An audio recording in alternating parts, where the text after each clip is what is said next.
Hello, welcome to our presentation. Our group will be connecting ESG to the fashion industry.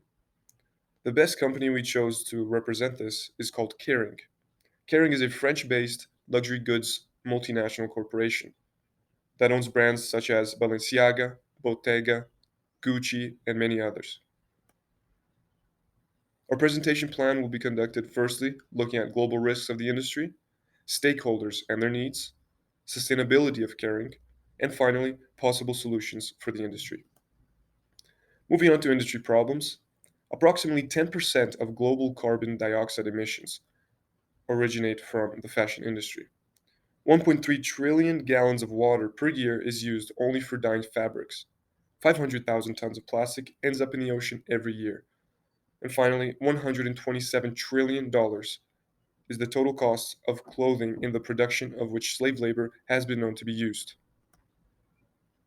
Moving on to stakeholders and their needs, looking at communities, it is important in reducing GHG emissions, ending the unreasonable use of natural resources, and stop cruelty. For media, high quality, interesting content for the company is to be a major player in events and discoveries for the brand. For consumers, they would like nice clothes, variety of designs, good looking wear, cheap and affordable prices, fashion runway viewership, new collections, and others. For retailers, it is important to have availability of goods in stock, timely and fast deliveries, a good company brand, a sought after product. Shareholders, as many in for many companies, they would like a return on investment, revenue growth, and an increase in market position. For employees, it is important to have a fair salary, good working conditions, career advancements, employee safety, a social package, and opportunities for different social groups, and a reduction in discrimination. And finally, for suppliers, it is important to have decent remuneration, timely payment, assistance in the development of production, and investment in innovation. Moving on to industry challenges. As mentioned previously, carbon emissions and water pollution is a very important component in the fashion industry. The fashion industry and its supply chains is the world's third largest polluter. Brands use toxic chemicals, dangerous dyes, and synthetic fabrics that seep into water supplies. Gold mining, for example, also requires the use of large amounts of water. Poor working conditions. The long hours, unfair wages, lack of resources, and even physical abuse has been seen in the fashion industry. Health of garment workers is always in jeopardy through exposure to chemicals. In terms of health of consumers, harmful chemicals such as benzothioxazole, linked to several types of cancer and respiratory illnesses, have been found in poorly made clothes. Fast fashion phenomenon is a term used in the fashion industry that means fast fashion brands produce about one new collection a week. There's usually poor quality controls that leads to production of low quality merchandise, and pieces are often thrown away as they are easy to break. This incentivizes consumers to return to the store and repurchase more products. All forms of oceanic pollution made by the fashion industry. Gold, as mentioned previously, contains sulfide minerals. When exposed to water and air, can form sulfuric acid, which harms water ecosystems and devastates water resources. Mining can lead to depletion of surface and groundwater reserves. It's estimated that around 20% of all global water pollution comes from the dyeing of textiles. The use of synthetic chemicals is an irrational use of water for most of this cotton growing. Chemicals used to protect livestock from insects polluted the water with toxic substances. Pearl and mother of pearl tanning is a process that uses large amounts of water. Microfiber, which is used in production, continues to pollute water even after it has entered your closet. When the tissues begin to break down, they create microfibers that spread through the natural environment. Kering is a French multinational company which operates in luxury goods such as Gucci, Saint Laurent, Alexander McQueen, and so on and so forth. The company started in 1963 and to date has annual revenues about $13 billion. Since 2017, the company has been ramping up its sustainability efforts, focusing on climate and biodiversity. It has set up three pillars: care, collaborate, and create, which generally have set 2025 targets to cut its environmental footprint. To the end, Kering reduced its environmental impact by 14% between 2015 and 2018. It's on a path to cutting its CO2 emissions by 40% by 2025. As I mentioned earlier, the strategy is underpinned by three pillars. Care means taking steps to reduce its environmental footprint and preserve the planet and its natural resources by using innovative tools. Collaborate means contributing to high environmental, ethical, and social performance by promoting parity and diversity and becoming an employee of choice. Create means imagining innovative alternatives using an open source approach. The increased world demand for cashmere, combined with dramatic changes in the agriculture sector in the 90s, has resulted in a surge in goat numbers in Mongolia.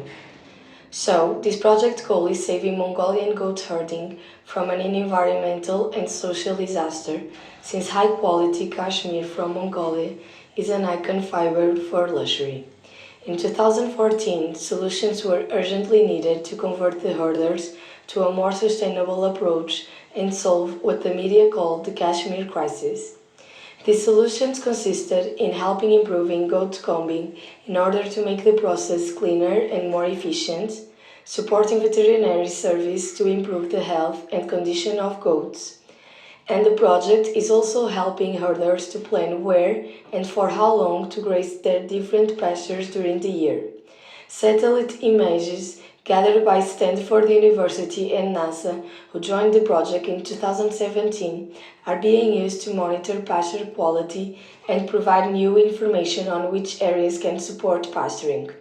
The group is also supporting the development of a certification system that will verify environmental, social, and animal welfare outcomes.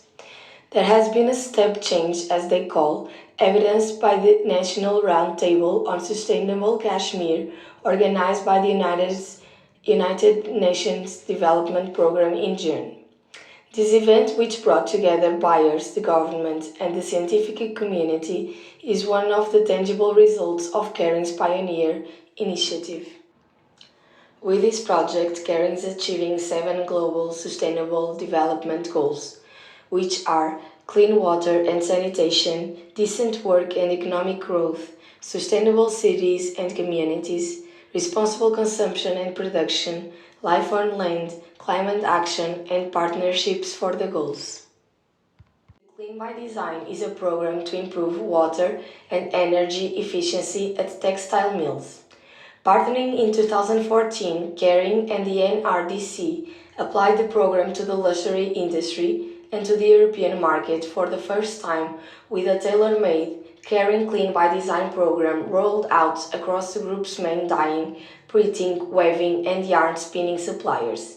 Each mill went through a resource efficiency audit from which an individualized action plan was drawn up to improve the mill's current management, maintenance, and process while also implementing new technological improvements.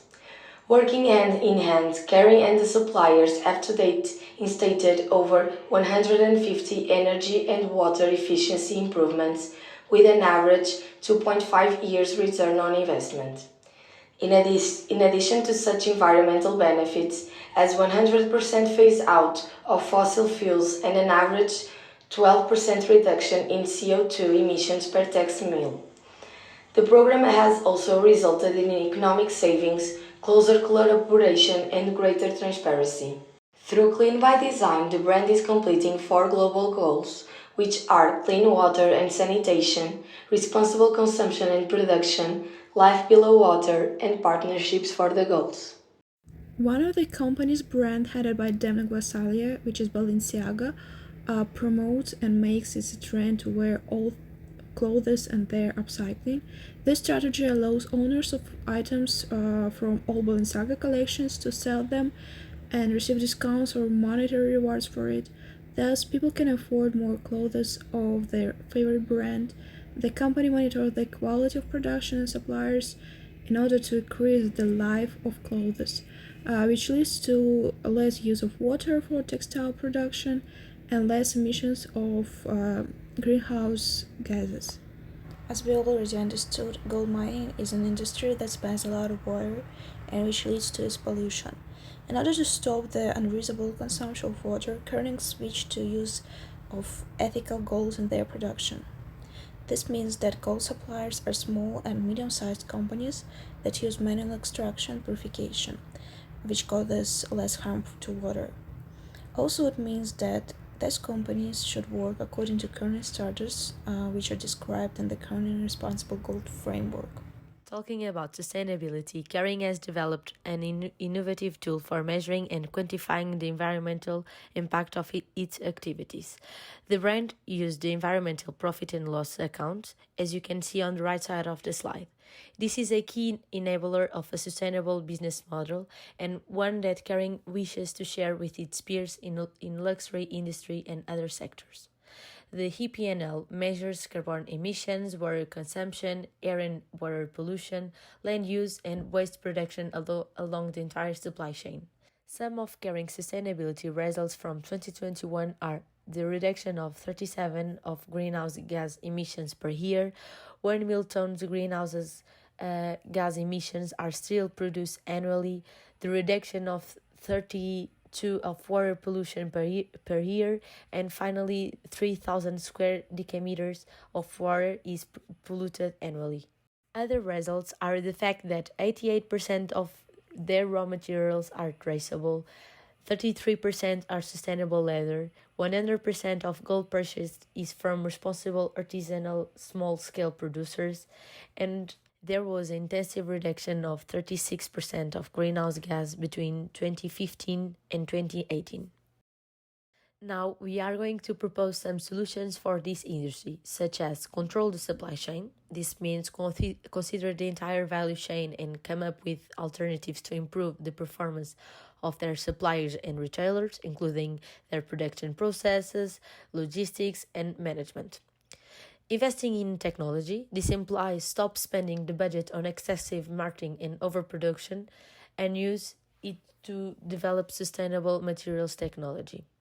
The third solution is to use data science and machine learning to develop powerful algorithms to predict slow movers or fast movers and produce accordingly.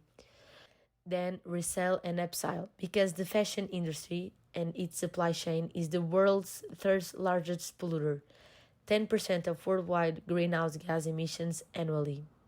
Last but not least, working together is fundamental. This is the need for the company to work together because only in this way, by combining the efforts of logistics, production, and managing all these actions, the company as a whole in the industry can succeed in reducing environmental footprints. Returning to the issue of fast fashion, which only satisfies the needs of customers in the short term, it is worth paying attention to the behavior and strategy of such companies and together try to involve society in conscious and sustainable consumption rather than encouraging momentary whims. Obviously, on the way of these goals, company will have to face resistance from both consumers and competitors with less effort to fix global problems. There will be many ambiguous solutions to problems that will require testing many hypotheses about how best to do it. However, only cooperation will help companies maintain and increase their market position and solve global problems in the industry. That's all. Thank you for your attention.